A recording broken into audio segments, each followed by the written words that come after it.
"Rachel, you're not up to the standards of this family," my father said to me when he kicked me out of the house. No matter what, my wealthy parents would always see me as a failure and an embarrassment to our prestigious family name. Many years later we would meet again. "My name is Rachel Palmer. I'm 37. And just last week, I attended a professional gala where I was being honored for my work in research and education. It was a night I'd been anticipating for weeks, a celebration of everything I'd built over the years. But as fate would have it, the moment I stepped into the restroom to take a breather, I came face to face with someone I hadn't seen in nearly 15 years. My mother. She was at the sink reapplying her lipstick, looking every bit the part of the wealthy socialite she'd always been. For a moment I thought maybe she wouldn't recognize me, but then her eyes flicked up to the mirror and landed on my reflection. Her hand froze mid-motion and I saw her jaw tighten. "Rachel," she said, her voice cool and detached, like we'd just bumped into each other at a country club instead of a bathroom after 15 years of silence. "I didn't expect to see you here."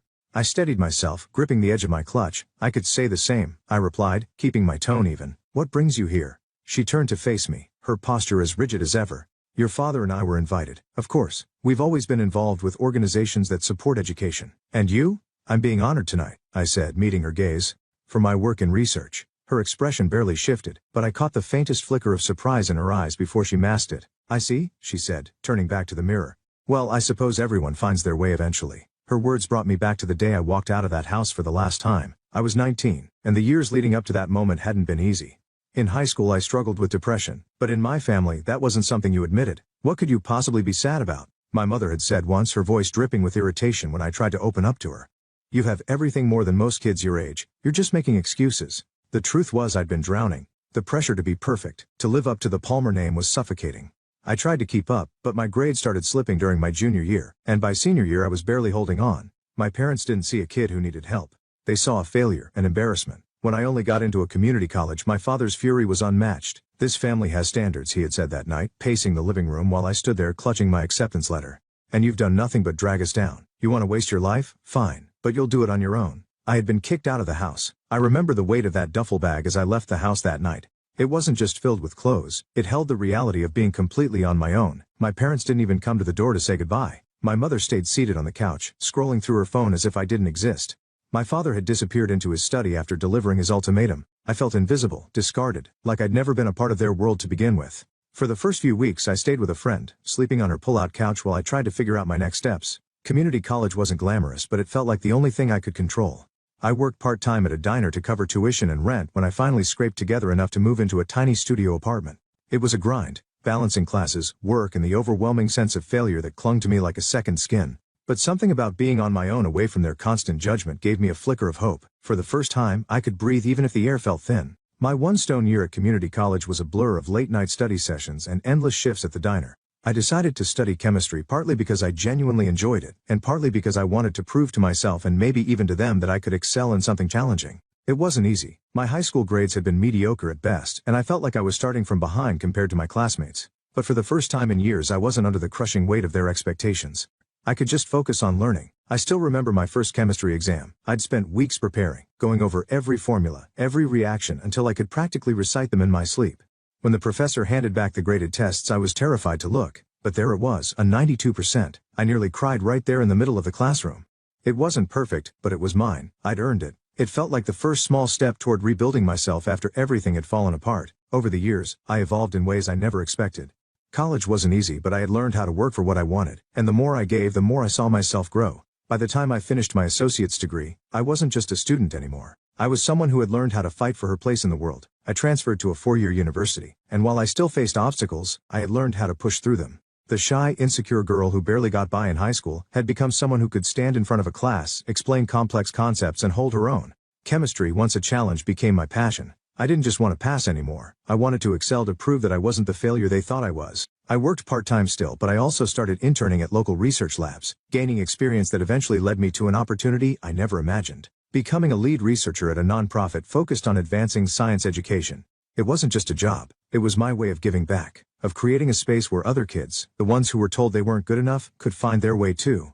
Graduating with my bachelor's degree was supposed to be a moment of triumph, but when it came time to celebrate, I realized something. My parents hadn't even called. Not to congratulate me, not to ask about my plans, nothing. My father, the owner of a massive fertilizer company, had more money than he knew what to do with. He and my mother lived in a mansion, threw extravagant parties, and rubbed elbows with politicians and CEOs. But for all their wealth, they'd never taken an interest in me unless it was to criticize. Even after I graduated with honors, after I'd worked my ass off to get where I was, I didn't exist in their world. I was a reminder of their failure, an inconvenient blemish on their perfect lives. It stung more than I wanted to admit. I had hoped, maybe foolishly, that they'd at least acknowledge the hard work I'd put in, but they didn't.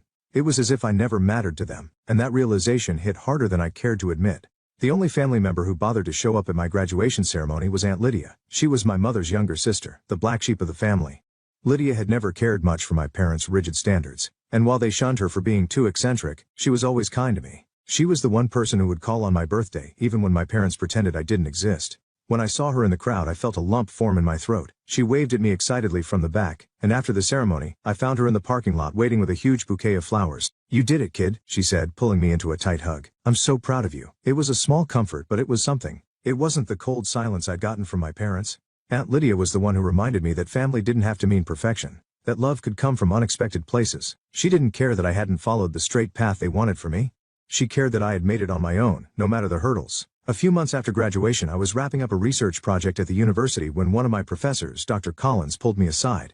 He was an old-school chemist, the kind who had a passion for the periodic table like it was a work of art. He'd noticed my work ethic, my persistence despite everything I'd been through.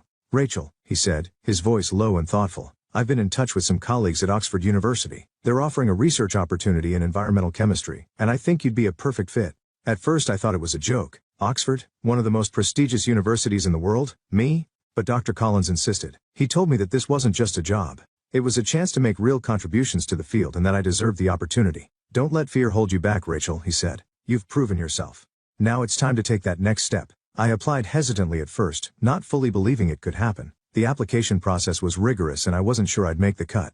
But then, weeks later, I received an email. "We are pleased to inform you that you've been awarded a research grant for your proposed work in environmental chemistry at Oxford University." I moved to England without telling anyone, not my parents, not any of my old friends. The only person who knew was Aunt Lydia. I called her a few days before I left, and she was the one who encouraged me to go.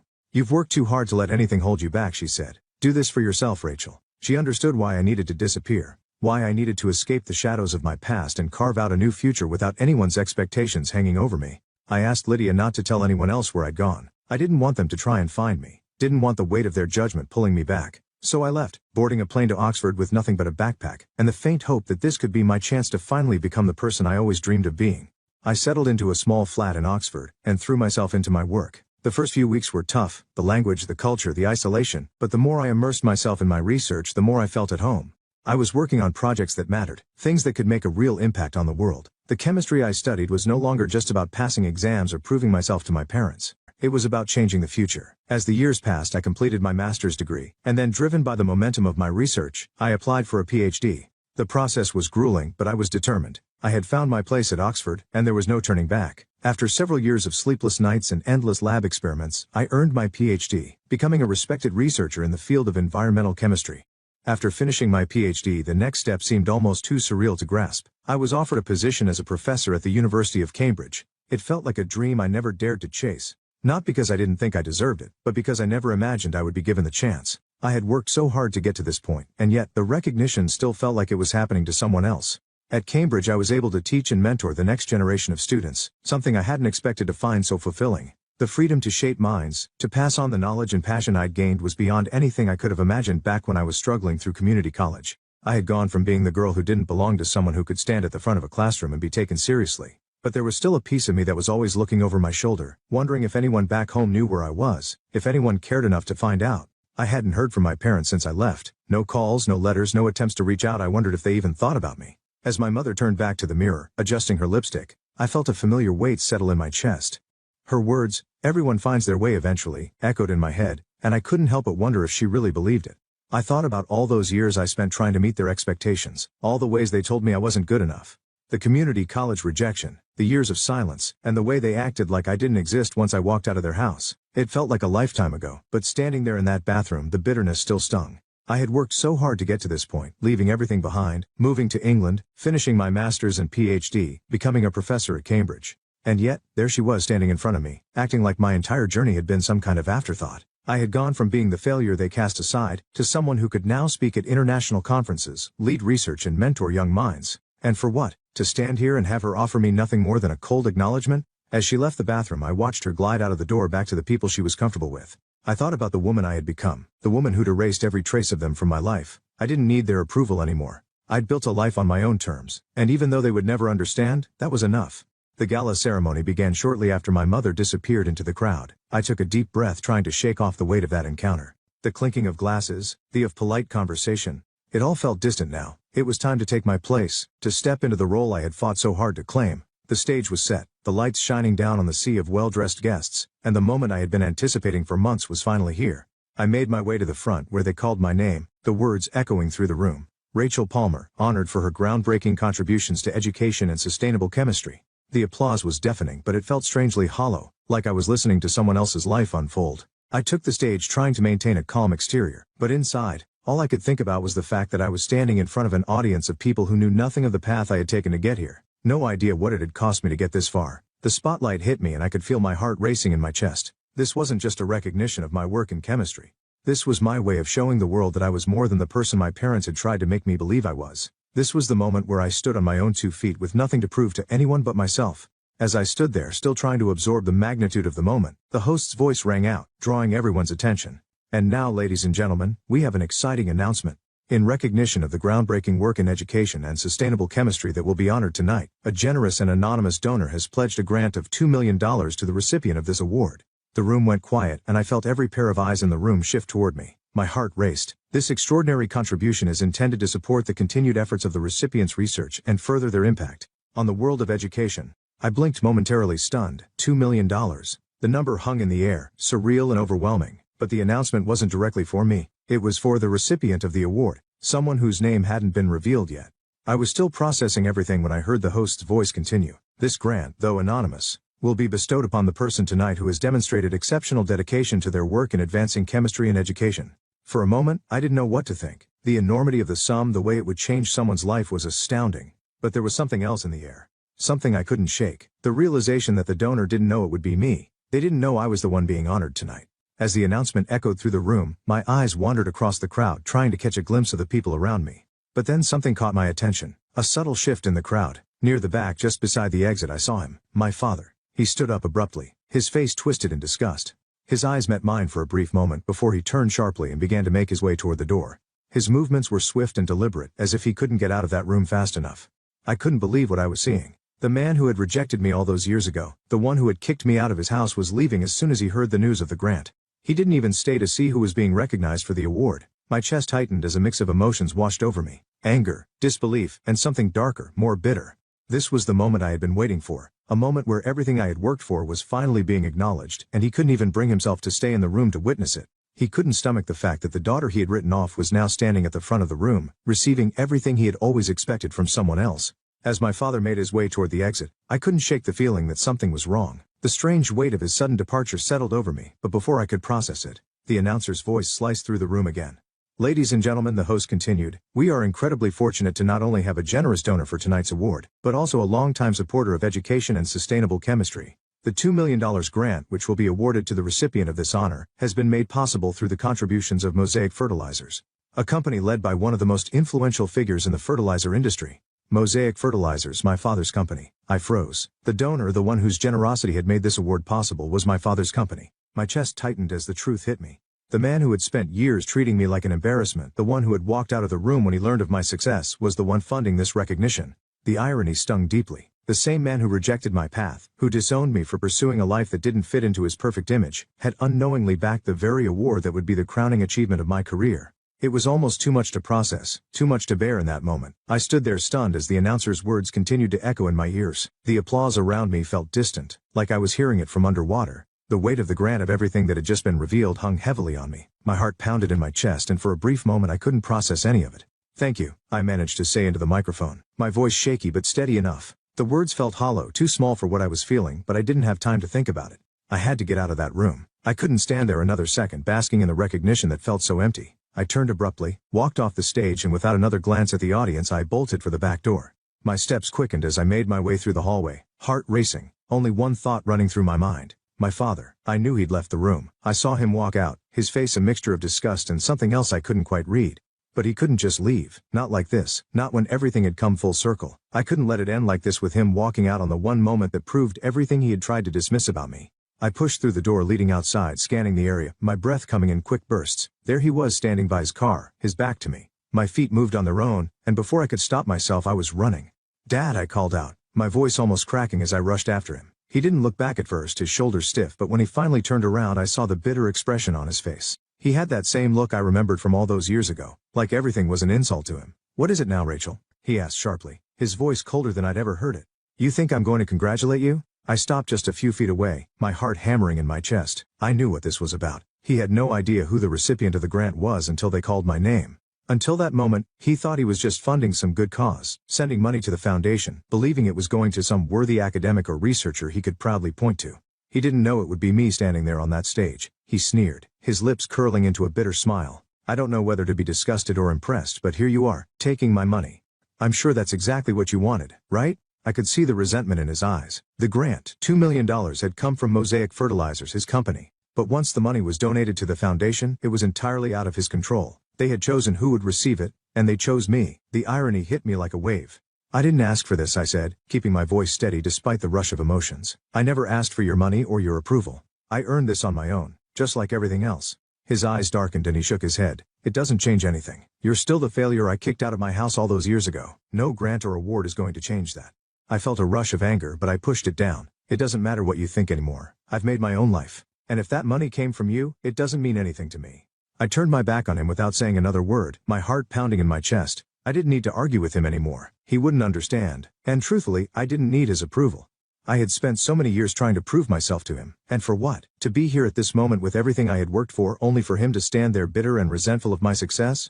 It wasn't worth my time. The next day I made a decision. I had spent the night thinking about what the $2 million grant meant. At first it had felt like a victory, a vindication, but by morning, that feeling had faded.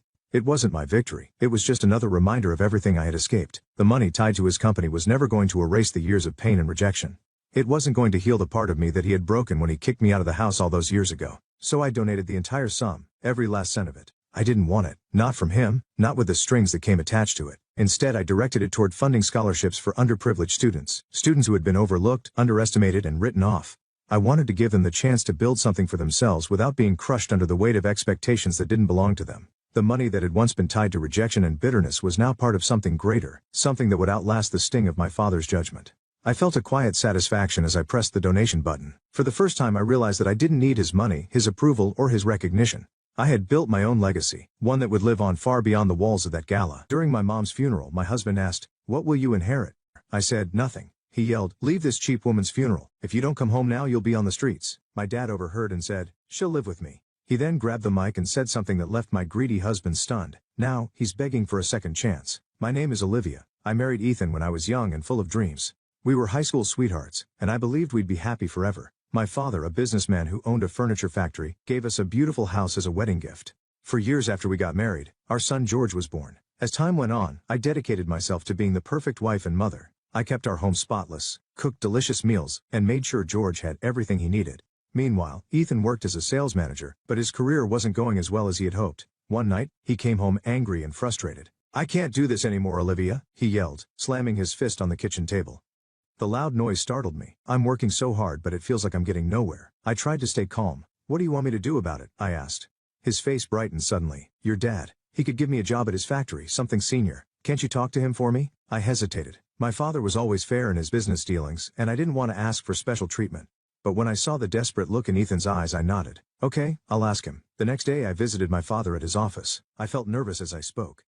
"Dad, I need to ask you something. It's about Ethan. He's really unhappy at his job and I was wondering if you might have a position for him at the factory." My father thought for a moment before nodding. "All right, I'll give him a chance, but he'll have to prove himself just like everyone else." When I told Ethan the news, he was thrilled. He picked me up and spun me around in the kitchen. "You're amazing, Olivia. This is going to change everything for us." And for a while it did. Ethan started earning more, and our financial struggles eased.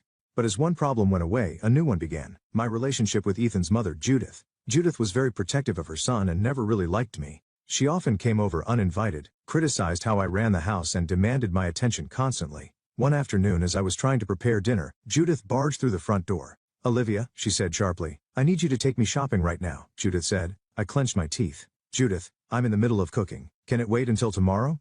Her eyes narrowed. "Are you saying my needs aren't important? After all I've done for this family?" I swallowed my frustration, knowing arguing would only make things worse. Of course not. Just give me a few minutes to finish here. Later, as I drove Judith to the mall, she complained about everything, my driving, my cooking, and even the way I parked.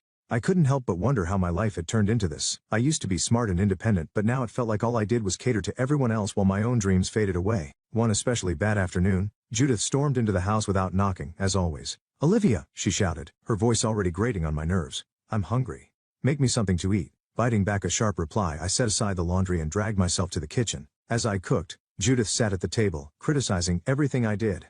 "You're using too much oil," she snapped, "and cut those vegetables smaller. Don't you know how to cook properly?" When I finally placed the food in front of her, I hoped she would eat quickly and leave. Instead, to my shock, she packed up all the food I'd made and stood up. "I'll be taking this with me," she announced. "I have bridge club tonight, and this will be perfect for snacks." I stared at her in disbelief. "But Judith, that was supposed to be our dinner." "Oh, you can always make more," she said, already heading for the door. "It's not like you have anything better to do with your time." As the door slammed shut, I sank into a chair, feeling completely defeated. I glanced at the clock. I now had less than an hour to make another meal before Ethan came home from work. When Ethan walked in, loosening his tie, he found me frantically cooking. "What's going on?" he asked. "Why isn't dinner ready?" I told Ethan what had happened with his mom, hoping he would understand or at least support me. Instead, his expression turned dark. "Mom was here, and you didn't make her feel welcome?" he demanded. "Olivia, you know how important family is to me. You should have been more accommodating." "Accommodating?" I repeated, shocked. "Ethan, she took our dinner and treats me like a servant in my own house." Ethan shook his head, clearly annoyed. "You're exaggerating.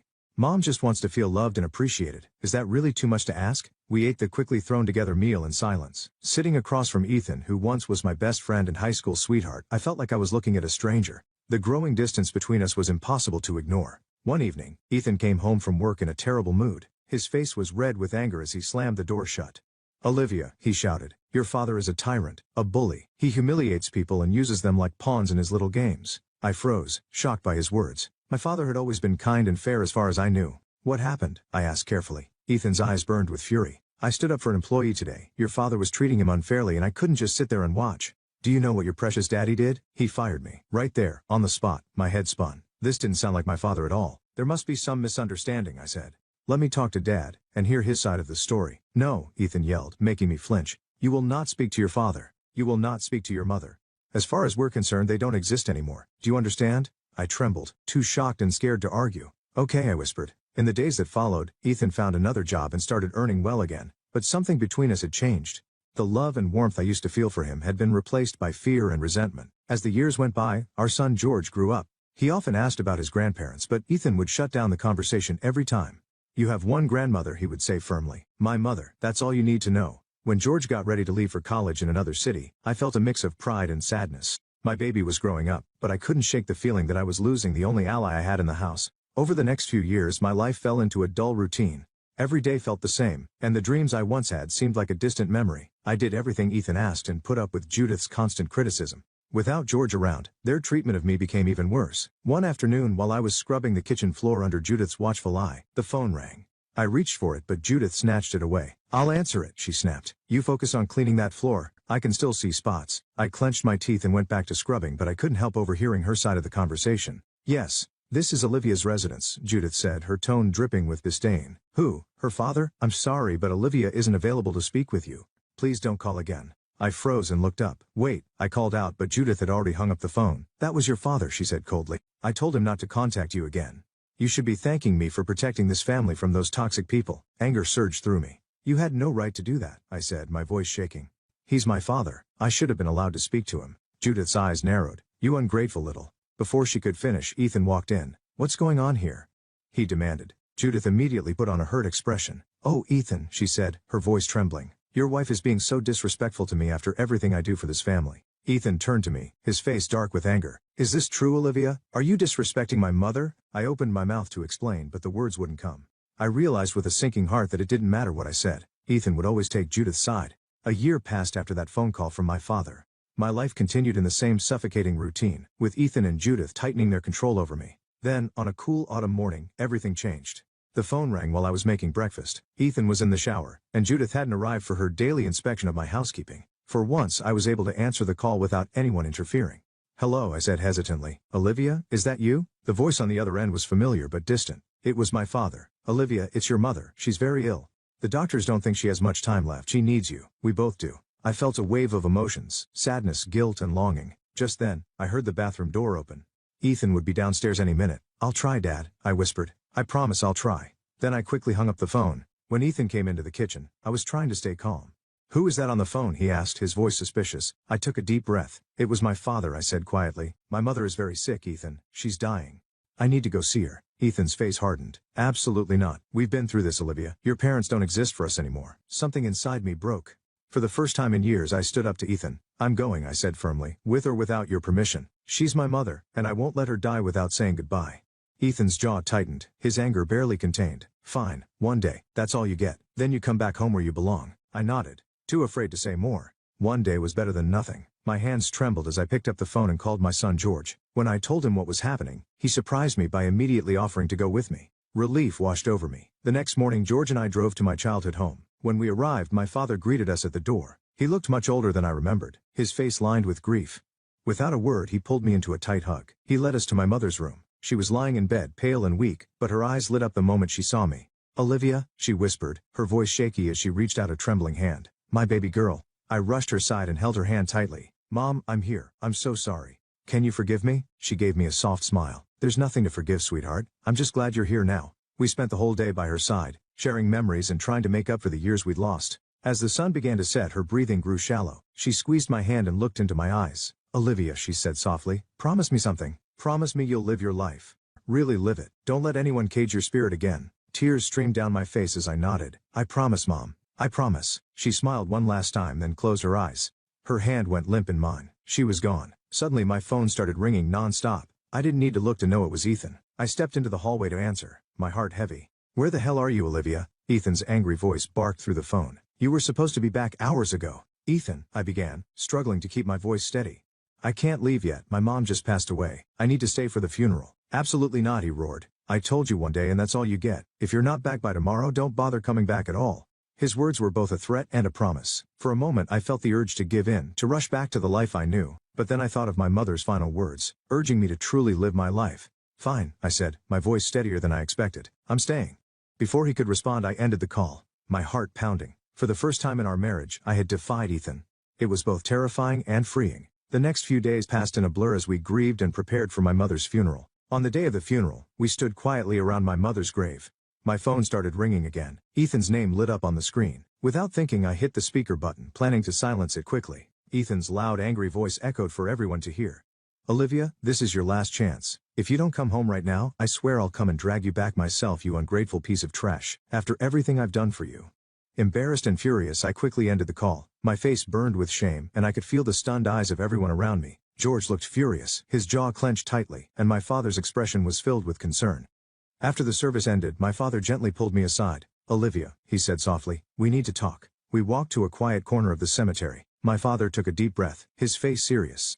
"Sweetheart, there's something I should have told you years ago. Something about Ethan." I stood frozen as my father revealed the truth about why Ethan had really left the company. It wasn't because he had stood up for an employee. My father had caught him stealing money, taking funds from the company and its clients by manipulating prices and pocketing the extra cash.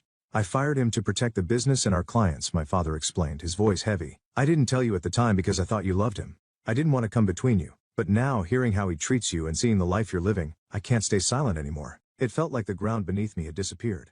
For years I had believed Ethan's lies. I had let him cut me off from my family and endured his and Judith's emotional abuse, all based on a lie. "There's more," my father continued, his tone even more serious. "I recently heard from a friend that Ethan's current company is under investigation. There are financial discrepancies, Olivia. I think he's doing the same thing again." As the weight of his words hit me, I felt a strange mix of despair and relief. The life I thought I knew was falling apart, but at the same time, I felt like I was finally waking up. From the ruins of everything I had believed, something new, something stronger, was beginning to take shape. The day after the funeral, I saw a chance to start fresh. My father George and I decided to go back to my house. To our surprise, we found the place bustling with activity. Judith's friends were everywhere, and the smell of food wafted from the open windows. When we walked in, it was clear there was a full-blown party in progress. Judith, holding a glass of wine, spotted us first. Her eyes narrowed as she looked at my father and George. "Well, look who finally decided to show up," she said, her voice dripping with sarcasm. "You're late, Olivia." My birthday celebration started hours ago. I froze, stunned. In the chaos of the past few days, I had completely forgotten about Judith's birthday. Before I could say anything, she shoved a dirty rag into my hands. "Don't just stand there," she snapped. "Start cleaning up. These tables won't wipe themselves." My father, who had been silently watching, suddenly spoke up, his voice booming. "How dare you speak to my daughter like that?" he thundered, silencing the room. "She's not some servant to follow your orders. She's a grown woman and she deserves respect." Judith let out a sharp laugh. "Respect," she sneered. "She gave up any right to respect when she married my son. Her family is Ethan and me now. You're nothing to her anymore." I stood there shocked as my father and Judith argued. Their voices grew louder, and the guests began shifting uncomfortably, unsure whether to stay or leave. Suddenly, Ethan stormed into the room. "What the hell is going on here?" he demanded, his eyes locking onto me. "Olivia, why aren't you serving the guests? And what are they doing here?" He pointed angrily at my father and George. Something inside me broke. Years of frustration and anger came pouring out. "No, Ethan," I said, my voice strong and steady. "I'm not serving anyone, I'm not cleaning up, and I'm done staying silent." The room fell completely silent. Even Judith seemed caught off guard. "I know the truth, Ethan," I continued, pulling out the divorce papers I had hastily prepared. "I know why you really left my father's company, and I'm done. I want a divorce." For a moment, Ethan looked like he might explode or even lunge at me. But then, realizing he was outnumbered, he seemed to deflate. "Fine," he snarled. "Take your divorce, but don't think you'll get a penny from me." I couldn't help but laugh. "This house is mine, Ethan. My father gave it to us as a wedding gift, remember? You're the one who needs to leave." Ethan and Judith glared at us but left shortly after, slamming the door behind them. As the house grew quiet, I sank onto the couch, suddenly feeling drained. George, who had been quietly watching everything unfold, finally spoke. "Mom, why didn't you tell me things were this bad?" I sighed, guilt weighing on me. "I'm sorry, George. I thought I was protecting you, but now I see I was teaching you the wrong lessons about love and respect." In the weeks that followed, my life changed completely. I started the divorce process and focused on rebuilding my life. True to his word, my father stood by me every step of the way. One afternoon, as we sat in his study discussing plans for the future, he brought up something unexpected. "Olivia," he said gently, his tone serious, "I've been thinking, I'm not getting any younger, and the factory needs fresh ideas. How would you feel about coming to work with me?"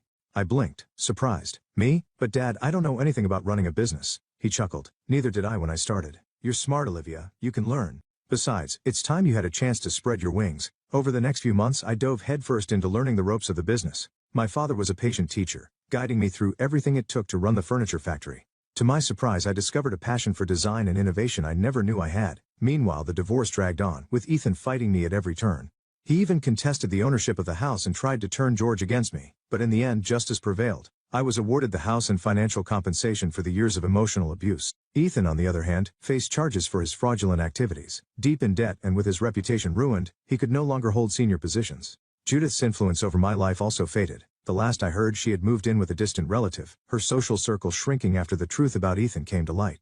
For years passed quickly, filled with hard work and new beginnings. Then one quiet Thursday morning, my father called me into his office. His face was serious, and as he gestured for me to sit, I felt my heart tighten. "Olivia," he said, his voice filled with emotion. "I'm not well, Olivia," my father said softly. "The doctors, they don't think I have much time left." The world seemed to spin. "No, Dad," I whispered, grabbing his hand. He gave my fingers a gentle squeeze. "It's okay, sweetheart," he said with a sad smile. "I've had a good life. And now I can leave knowing you're strong, that you're free, and that you'll be okay." Tears streamed down my face as he continued. "I'm leaving everything to you, Olivia. The business, the house, all of it. You've proven yourself. I know you'll take good care of everything." In the weeks that followed, we spent as much time together as we could. My father's health worsened quickly, but his spirit stayed strong. He passed away peacefully in his sleep, leaving behind a legacy that was now my responsibility to carry forward. News of his passing and my inheritance spread quickly through our small town. I was still adjusting to my new reality when, one crisp autumn afternoon, the doorbell rang. When I opened the door, I froze. Standing there was Ethan, holding a bouquet of flowers and wearing an apologetic expression. "Olivia," he said, his voice softer than I'd heard it in years. "I'm so sorry about your father. May I come in?" Warily, I stepped aside and let him in. We stood in the foyer, an awkward silence hanging between us. Finally, Ethan spoke. "I've been thinking a lot, Olivia, about us, about our life together. I know I made mistakes, terrible mistakes, but I've changed. My mother passed away last month. She was the one who always came between us. Now there's nothing stopping us from being happy together again." I opened my mouth to respond, but before I could say anything, I heard the sound of a car pulling into the driveway. Moments later, the front door opened, and a tall, distinguished-looking man walked in. "Olivia, darling, I'm home," he called out. Then he stopped, his gaze falling on Ethan. Ethan looked between us, confusion and anger spreading across his face. "Who the hell is this?" he demanded. The man stepped forward, extending his hand to Ethan. "I'm Richard, Olivia's husband. And you are?" Ethan ignored the outstretched hand, his face twisting with rage. "Husband? What the hell, Olivia? You got remarried?" "You traitor." Richard's expression hardened. He stepped between Ethan and me, his voice calm but firm. "I suggest you leave, now. I suggest you leave now and never talk to my wife like that again," Richard said, his voice calm but firm. Ethan lunged forward, but Richard was faster. He grabbed Ethan's arm and firmly escorted him to the door. This is your only warning, Richard said steadily. Stay away from Olivia. If you ever come near her or disrespect her again, you'll regret it. With that, Richard shut the door as the sound of screeching tires faded into the distance. He turned to me, his expression soft with concern. Are you okay, love? I nodded and stepped into his arms. I'm fine, I'm just glad you're home. I looked up at him, a small smile on my lips. And I'm glad you waited for me all these years. Richard chuckled, pressing a gentle kiss to my forehead. I've loved you since high school, Olivia. I would have waited forever if I had to. As we stood there in each other's arms, I couldn't help but reflect on how life had come full circle. Richard and I had been high school sweethearts before Ethan entered my life. After my divorce, Richard and I reconnected, and the feelings we once had grew into something even stronger. 7 months ago we married in a quiet ceremony, starting a new and hopeful chapter together. Just then my phone buzzed with a text message. It was from George. Mom, great news, Teresa's pregnant. You're going to be a grandmother. In the months that followed, life settled into a peaceful and joyful rhythm. George and his wife Teresa moved back to our city to be close to family as they prepared for their baby's arrival. They even joined us at the factory, bringing fresh ideas and enthusiasm to the business. It felt like a new beginning, filled with love, family, and the happiness I had waited so long to find.